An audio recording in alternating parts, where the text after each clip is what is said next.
Welcome to Wanna Bet, the daily gambling game show that takes betting seriously, but not much else.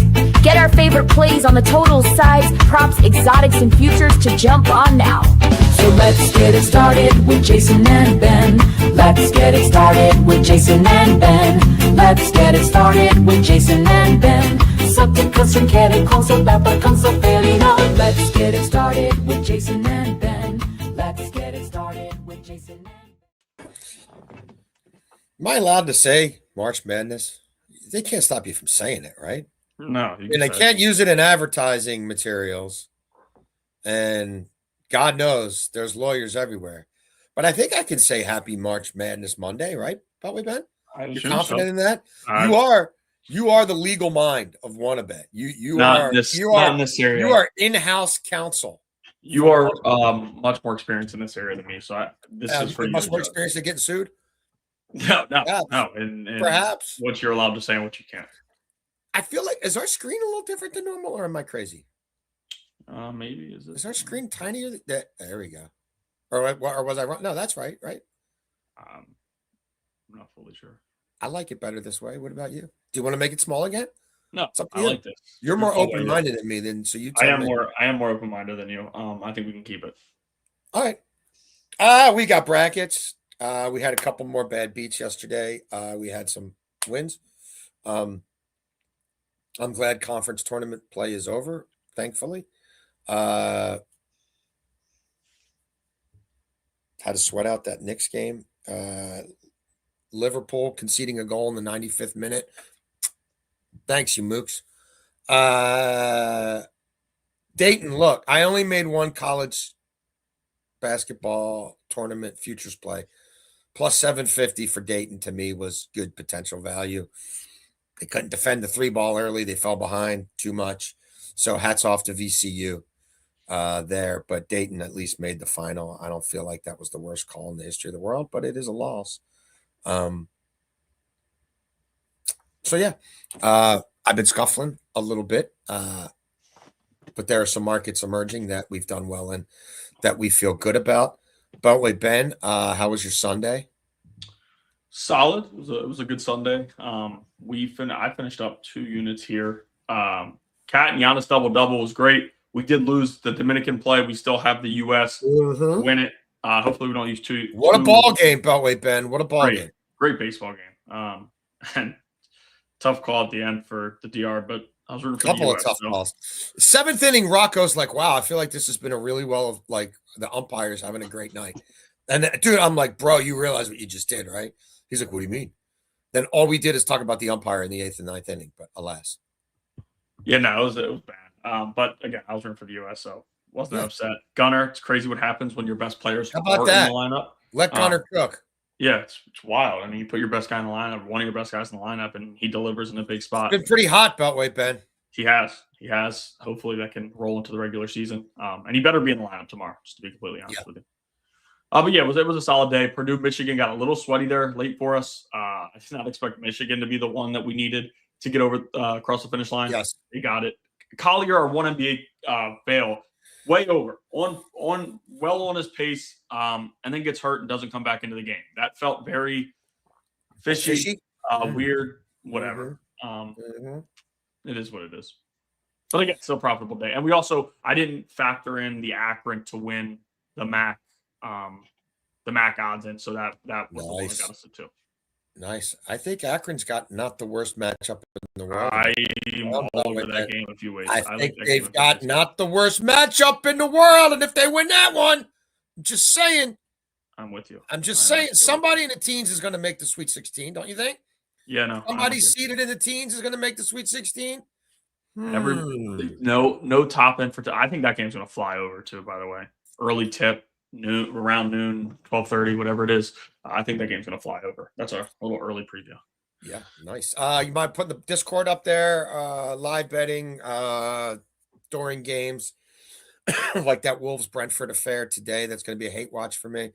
Beltway Ben's crushing live betting in the NBA. We've got a lot of plays, not a lot because we're not going crazy, but we've got a significant amount of plays in the Discord that don't make it to the show. So it's $1.06 a day. month to month, no long-term commitment, because we don't believe in that shite. All right, Beltway Ben, before we get to today's bets, one more last piece of business. Where is the beef? Where is the beef? Are you familiar with Where is the Beef, or did we watch Where is the Beef? I did not watch it. I thought you were going to send me. Oh no, I thought like in real time you were already looking at it. I thought you knew like what I was talking about. You know, sometimes you Google stuff when I'm talking about it. Yeah. Oh, I'll send it to you. I'll find it on YouTube and send it to you. I can find it. No, I mean, it's like if you put in Wendy's, Where's the Beef? I think you'll get the whole damn ad campaign. I'd be shocked if you don't. I live with it, you know what I mean? So I'm very familiar with it. My ticker survived. All right, Beltway Ben. And I think I didn't have anything else written down. I think there's nothing else we need to address. No, is there? That's it. Let's get to it. The Prem. Been some ugly football lately. I'm going under 2.5 in this Wolves Brentford affair. You can get plus money there. These are not two teams that are dominant attacking sides. We know Brentford obviously has Thiago and he can do the job, but they haven't been scoring a ton of goals lately, and that's another team that's kind of locked into the position. Wolves are fighting hard. They're showing spirit. They're defending their backsides off, but they don't have any attacking flair, and they're getting relegated to the championship. Brentford are kind of stuck mid-table. They are who they are. Let's look at Wolves on the road against non-top 5 teams in the Prem. What have the total goals been lately? 1, 0, 2, 3, 2, 2, 1, 1. First game with Brentford was 2-0. Wolves have played 5 straight road matches in the Prem that have gone under the 2.5. Wolves have scored 5 times on the road all season long, Beltway Ben. That's in 14 Premiership matches. Wolves road games for the season average 1.86 total goals per game. 4 of Wolves' 14 road matches have gone over 2.5 on the road this season. Brentford, their matches do average 2.79 goals per game at home. They've conceded just 15 times in 15 home games. 4 of their last 5 home games have gone under the 2.5 total.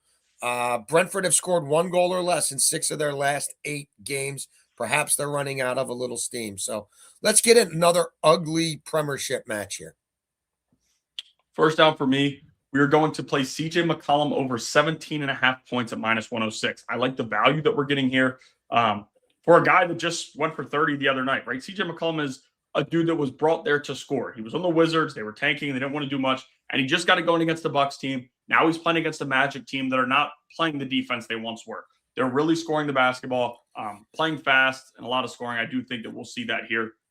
Again, with McCollum, when he's in the game, a lot of screen and roll. We know how the Magic defend that. He can shoot the 3, he can get to the free throw line. And again, he's one of their more reliable scorers. A lot of guys on that team who have overachieved this season, at some point, you're just waiting for it to kind of fall, and you're waiting for the ugly showing. And we've seen CJ McCollum have success everywhere he has gone scoring the basketball. He does whatever he does on the defensive end.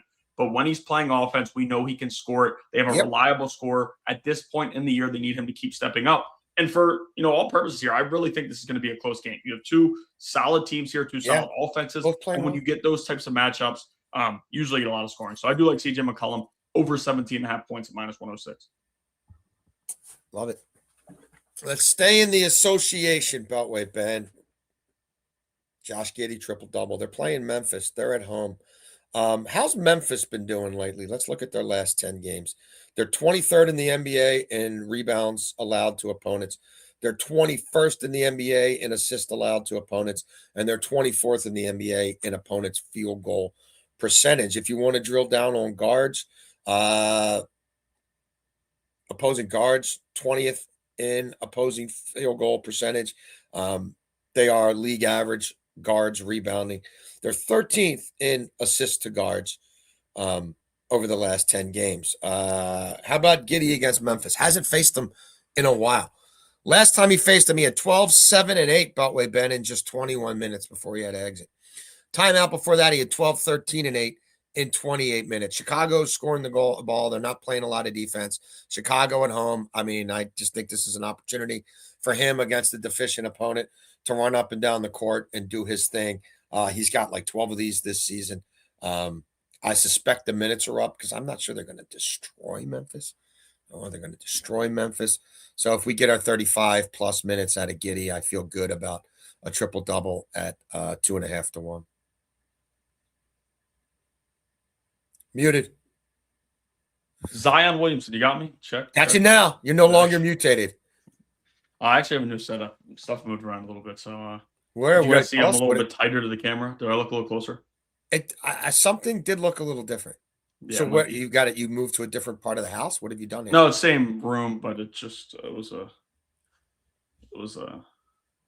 little bit of a rotation. I like it. It's a positive rotation. It is a positive rotation. By the way, I did want to bring this up. I thought I had to. Yeah. It was a 3 or 4 day that rut I was in, right? Struggling. Yeah, it happens. I put the Cardoso shirt on, and I'm telling you, even when the WNBA is in a lockout, she looks out for us. She helps us like that. She absolutely is going to be. By the way, what are we doing after 1 year? Are we doing the? I feel like at the 1 year anniversary, we have to have the Hall of Fame induction. I just feel like I need to get a Cardoso jersey. I think is really like I need to have one in the repertoire.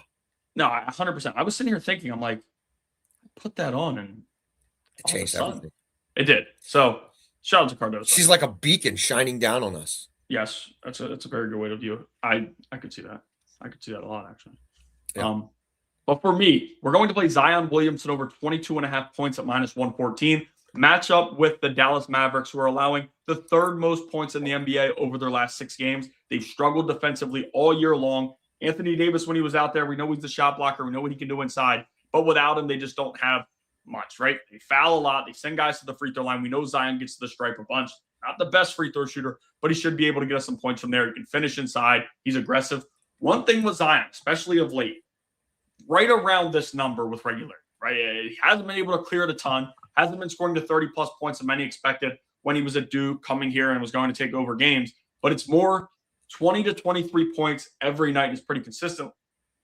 Hasn't been able to get over this a ton of late, but also hasn't had a matchup with the Mavericks, who foul a ton inside, like I said, who will allow him to get to the bucket, still tanking, trying to get that pick, as most teams are. Meanwhile, you have a Pelicans team who traded that first pick and still want to win. So I think Zion's going to be playing angry. He's off that minutes restriction that he was once on. I know they're still kind of careful with him, but I do like the spot a lot for him. I just think Dallas won't be able to shut him down. I don't know that they really have a true guy that can defend the physicality that Zion plays with. So give me Zion over 22.5 points at -114. Hop Zeit. We're going to get on that. Your NBA props are great in general, but your feel for Zion is usually pretty on. I do agree with that. I would actually agree with that. We have had a lot of I feel like your Zion hit miss percentage is pretty good. Yeah. Pretty good. Let's get to March Madness. I'm just going to keep saying it. March Madness. Say it, Ben. All right. March Madness. Nice. I thought you might be afraid. No, they can't. Say it again. Just once, we get March Madness. Yeah. If they're going to come after us, let's get our money's worth. Right? Exactly that. Speaking of our money's worth, if you haven't seen it, check out the video where we played the John Wall Amazon game, where John Wall got asked like 12 random NBA players by Taylor Rooks, and he got like 10 of the 12 or whatever. Beltway Ben, very impressive performance. And I think I asked harder guys. Yeah, no, you absolutely did. Because I definitely asked harder guys. The degree of difficult, Rocco and Mateo were like, damn, I can't believe he got 8 of those. I'm like, yeah, and he got the transfer. Like on 2 of the guys, it's like, oh, he started here and then went there. Yeah. I did get it wrong. The one I for some reason I always get George Mason and William and Mary mixed up. So I said Jordan Miller. Oh, started William and Mary. He started George Mason. I knew that. Okay. But it was still. It's pretty impressive. You'll be doing that with Taylor Rooks one day. And I'll be washed. I'll be living in the basement with kangaroos. I'll be adopting kangaroos. That's when one bet's on NBA Prime. Pre-game, the way that they shove betting stuff out. I mean, why not? I'm trying. Third down, Beltway Ben. Let's get to this because I knew what we were forgetting at the beginning, but then I'm like, we'll talk about it here. How about UMBC? Like, whatever you want to say about the America Beast, it's not the worst conference in America. It's not the second worst conference in America. I don't think it's the third, fourth, or fifth worst conference in America. They damn near ran the table. The only loss in the second half of the season is Vermont at Vermont. Then they take care of business big time in the tournament. And they're in the play-in game against the Howard team that did all the same stuff. Now, MEAC, it is a bottom 5 conference. I get it. But to do what Howard did in the second half, to be that much better than everybody else, and then go out in the conference tournament and do it again. And what? That's BS. And they got to play each other? No, it's BS. By the way, these teams could match up every year. These teams could play each other every year with the local. Like, there's no reason for these two to be matching up in the tournament. No. You know what I'm saying? Geographically and everything else. And like, what? Really? This is the best we could do. I lean the UMBC here. Howard defensively is a juggernaut. No two ways about it. But I just think UMBC is a little bit better on a neutral court. I think they're a little bit deeper. I think their guard play might be a little bit superior, and they've played tougher opponents. I mean, the MEAC, I just don't feel like Howard's been tested a whole lot outside of that Yale game. And that Yale game was great, but that Yale game was in their barn, and this is in Dayton, Ohio. We jumped this basically money line plus 100 when it opened. I'm seeing UMBC laying 2.5 all over the place now, Beltway Ben. We'll see where that continues to go. Look, this is not, I don't think this is easy, whatever, but I do think it was mispriced at the open. The market has responded, and I think UMBC is one shot better than Howard. I think Lehigh is 5 or 6 points better than Prairie View. Maybe I'm missing something here. Like, I don't know, Beltway Ben. I mean, Prairie View, 224th Ken Palm offense, 331st. Defending the 2-ball. Like, they were the 8th best team over the run of conference play in a really bad conference. Like, I get it. Lehigh didn't have to play Navy, and maybe the bracket went their way a little bit in the Patriot League. But I think Lehigh wins this by multiple possessions. So we'll see. But UMBC, Lehigh, money line, parlay, get you almost 2-1. Third down for me. We're going to play Miami of Ohio versus SMU over 164 minus 110. Be completely honest and transparent here. Last night, as soon as the brackets dropped, Jason and I both gave out a few plays on the Discord, and I gave out 165.5 because I just thought the number might rise a little bit. It's come down a tad bit. I'm fine. Money's coming in on the under. It's a big number. I get all that. But go look at what these two teams do. Both have played a number of games in conference play above 90 points. And I think we could see it here again, at least with SMU. I talked about it yesterday. We cashed SMU to get into the tournament. Do I think they should be there? No. Do I think they were going to get in? Yes. When Texas got in, no, I will be honest with you. I was like, uh-oh. That's Texas and NC State. I was like, this is not great for SMU because I thought NC State getting in might get SMU out, but they still were able to stick in. But they get a matchup here with a team who wants to play fast, who wants to score. And there's a few games we've seen both of these squads, like SMU versus Louisville the other day, 62-58. Michael Brown's out of that game for Louisville. They're not playing at the same pace they usually do. They're not relying on the 3 as much. That game is going to slow down. It was an ACC tournament game, an ugly game, whatever that was.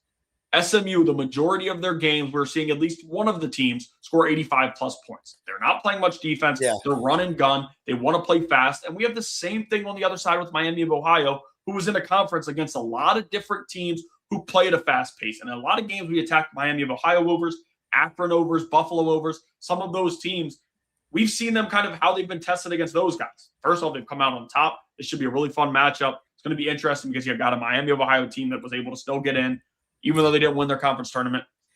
And I just think they're going to come out scoring the basketball. SMU does not defend well whatsoever. Miami of Ohio doesn't either. They both want to outscore you. We don't need one team to dictate the other's pace. We have two fast-paced teams. I know they might be tight NCAA tournament games. I'll also be honest. I don't know about you. Already looking, I'm like, God, there's too many overs. I don't want it because, the NCAA tournament, the tight, and I'm like the Akron game. I'm already like, I love the over there. Yeah. There's a few games I'm looking out for the over, but I know how these games go. It's like I got to kind of be judicious about. It's officiating crews that don't usually work these teams. Like there's right. So yeah, I'm trying to slow down. And I know a lot of first round games are usually playing under, but I do think here, the first 4 of this matchup here, we get a lot of scoring. I'm with you there. Let's get freaky deaky. College lax. We like the under 20.5 tonight in Denver. 2 nationally ranked teams. We were on Denver, thought early in the season. Told you guys, well, this team should be ranked. They're now like 13th. They're hosting Syracuse. We're going under the 20.5. Denver superpower defense. Only allowing 6 goals per game. That's a pretty ridiculous number. Number 1 in advanced metrics defensive efficiency. They do have a high shooting percentage, right? Which you would say skews to the over. 15th in the country in shooting percentage. They don't take a lot of shots. 46 in the country in pace. Offensive EFG, only 47th in the country. I think they know they need to keep this close with the Cuse. And to do that is to really slow it down. Syracuse is not going to want to run on short rest and altitude at Denver anyway. And under Gate, they don't really run and gun. This is a Syracuse team that's 51st in the country in time of possession. They're only allowing 8.5 goals per game. They are a top 10 defensive EFG team in the country. They do have a more high octane offense than Denver, but I don't think this is a pace game. Again, both these teams played Thursday, Friday. They're coming around playing on a Monday. A lot of travel for Syracuse. 5 of Syracuse 8 games are under this 20.5 total. Some of them under by a lot. We thought about taking the points with Denver, but ultimately just like the under. And then 4th and long, a Sweet 16 parlay here. Duke, Florida, Sparty, and Virginia to reach the Sweet 16. I mean, look, I know, Buttway Ben, you really like St. John's. Things could get tough for Florida after their first 2 games. And Duke's in a tough-ass bracket. Not going to lie. But too much talent and too good of a coach. I'm just saying Sweet 16 here. I'm not even saying Final Four. Sparty, they've done it 16 times under Izzo. I like the draw. I think Louisville's losing that 6-11. I just think that I don't know that Sparty gets past Sweet 16, but as I was spending 90 minutes just looking at which 4 of these I wanted to play for the best value, I kept coming back to certain parts of the bracket that I like. Now, if you're going to get 3-1, something's going to have to give. I think Virginia beats Tennessee in the second round. I got a little money already on Virginia to go to the Final Four. I think Virginia can beat you up with their interior defense. I think they shoot the ball well enough. I think the way they play, if you study teams that make the Final Four, there's certain boxes they're going to have to check in terms of regular season and, well, through the conference tournament, KenPom offense and defense and certain efficiencies. This is a top 30 team really across the board in Virginia. They're very well balanced. I think they're playing their best basketball now. They had Duke on the ropes. Yeah, I think they're going to get Tennessee in the second round, and that's a good Tennessee team. But I think Virginia can survive there. So Virginia, Sparty, Florida, Duke, Sweet 16, almost 3-1. My play 4th and long. We are going Houston to make the Final Four at plus 250. It's probably just a thing with me. I like more of the older fashioned, older college basketball coach, just because I've been such a big fan of the sport for a pretty long time. Kelvin Sampson is a guy I want to see do it. I just do. I want to see him finally win when I thought last year was the year. They ran into Walter Clayton, who was just he was the piece. The guy was hitting shots that weren't good shots. No, yes. But for him, it's a good shot. The dude was a dog and carried Florida and he did it in every game. It wasn't just the Houston game. He did it in every single game. And sometimes when you run into that, you're in trouble. But I said it last year, not last year, then when. There's some crickets, some talk that Sampson might be stepping down after this year and his son, giving the program to his son, who, of all the kind of nepotism son, like I do think that you're buying that one? I am. I think. And you think maybe they would do it in a more prudent fashion than like right before the season starts? Yes. Like right before I jump on this jet up to Hartford or whatever, or to New York for CBS, like once I sort out who I'm doing my media for, I'm just going to hand it to my son at the last possible second. You don't think it'll go down that way? No, I don't think so either. No, I don't. Maybe a little more above board.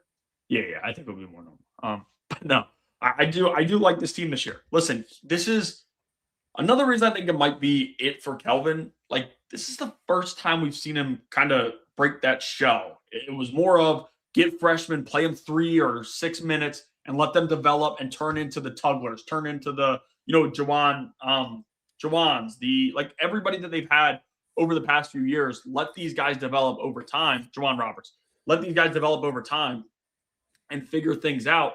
This year, they got 2 freshmen who start, a freshman who comes off the bench and plays important minutes.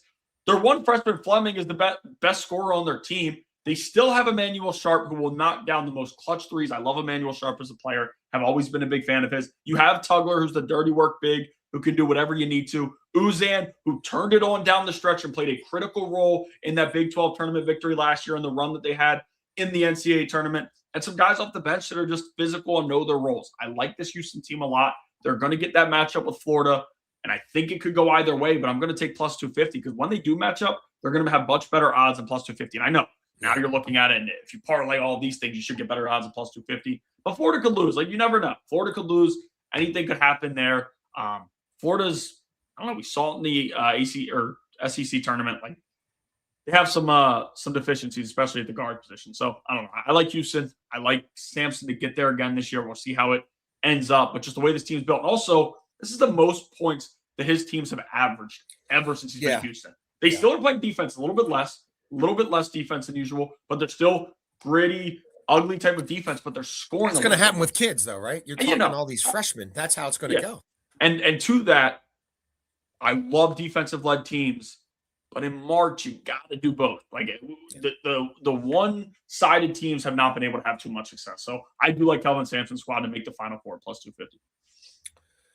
All right, Beltway, Ben, bring us home. Overtime with the San Francisco Gigantes. Yes, we are going there. And the Giants are a team where I was very, very happy with the hire that they made. You bring in Tony Vitello. I like him a lot. He's going to have to learn. We talked about the talking to the media and kind of this isn't college anymore and handling that and having to talk to these guys twice every day. Things are different for him now. He's going to have to adjust. And that's why I'll let you give out your play first. But I just have a lean. I think they're going to be a good team this year. I like the front end of the rotation. Logan Webb, we know how he can kind of get you 7 or 8 innings every start. Robbie Ray, we know the number one that he's been, a little older. And then 2 kind of lottery tickets, right? Molly is a dude who's been good, right? He was solid with the Twins, and he's been fine in some places, but he's older at this point in his career. And then Hauser, who the White Sox looked like they found the hidden gem, right? They got the guy who was so damn good there last year, and then after the trade, really didn't amount to anything. So it'll be interesting to see. I like their lineup a lot. Luis Arraez is the guy that is hated by the new analytically driven baseball people, but some of the older guys like him, just the approach and all that. I've got mixed feelings. Interesting leadoff hitter. He's a weird type of batter, doesn't hit for much power, will flare things out for singles here and there. But I think he's a good addition to this lineup. They're going to move him back to second base. And when you got Ron, that's my problem. They do have Ron though working out. That's interesting. He can turn. I mean, he turns a lot of people into good fielders. Now, Luis Arraez is not a good fielder, but you don't have space for him at first base. You're trying to have Devers figure that out. You have Chapman, a Gold Glove third baseman there already. I like the lineup. I love the addition of Bader, but what is he going to give you? 80 to 100 games? Where is Eldridge just going to DH? What's that going to be? It looks like it, and but that'll be interesting. Is he a guy? Because a lot of these young kids, some of them really like to be in the field when they hit. You know what I mean? Just want to hit. Some, but some of them want to be in the field. It'll be interesting to see. Right now, we slotted as their likely DH though. And he'll be hitting 7th or 8th. They might really be a deficient defensive baseball team. Oh no, absolutely. They might be bad. Yeah, they need Ramos to step up in the outfield. Like that outfield, Bader will be good, but Ramos in the outfield. Well, good thing they got Bader, but it was terrible last year. And I mean, when you don't have a right side of the infield, I mean, I'm not even talking about up the middle. I don't think they have a first baseman or a second baseman, but the left side's solid. Adames is a good shortstop. And I love Willie Adames. Chapman's a Gold Glove, right? Yeah. We'll see. Look, speaking of Ramos, I know he had an oblique issue, and maybe there's some concerns about that.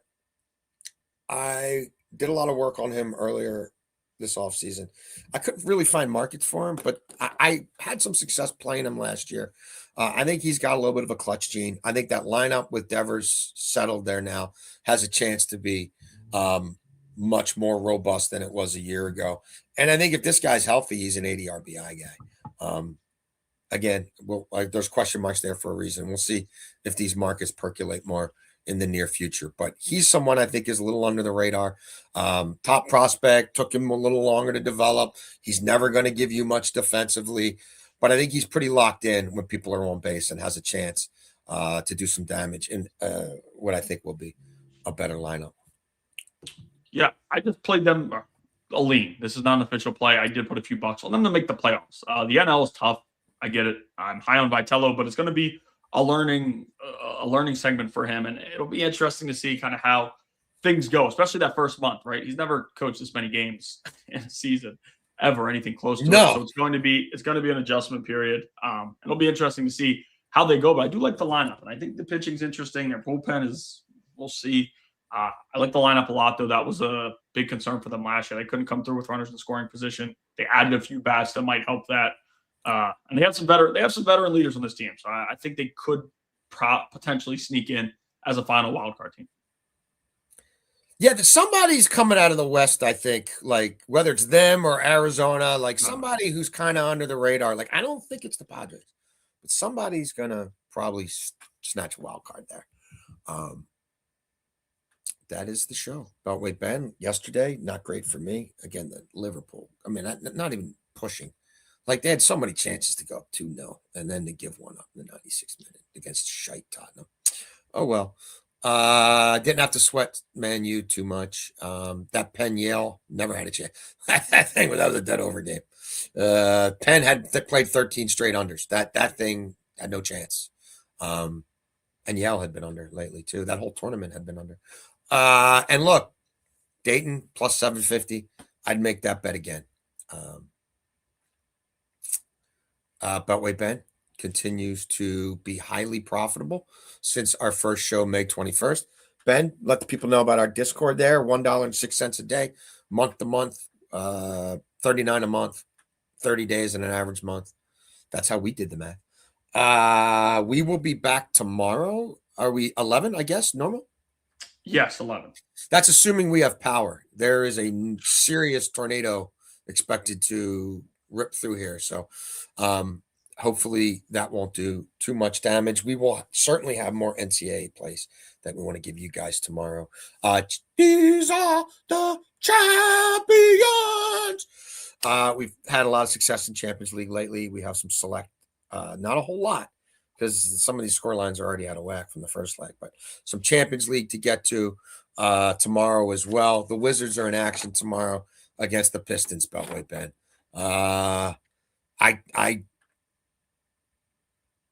During, I don't know, like 17 rebounds. No, I'm just kidding. But I'm not just doing double-double. I think I got to do a points rebounds combo platter as well. Yeah. I got to protect, you know what I mean? I got to protect a little bit here. Right. Like, I'm sure he's looking at what Keita just did, saying, I'm walking in with 28 if I want it. Right. I wonder what him and Cade. You want to just lob the ball to me like Boston did? You want to do that? I do one half-ass pivot move, turn the other way, catch it with one hand, make the layup with the other. You want to do that all day? We could do that all day. You want to bet. We want to bet. We sincerely thank you for betting with us, and a lot of NCAA content to come this week.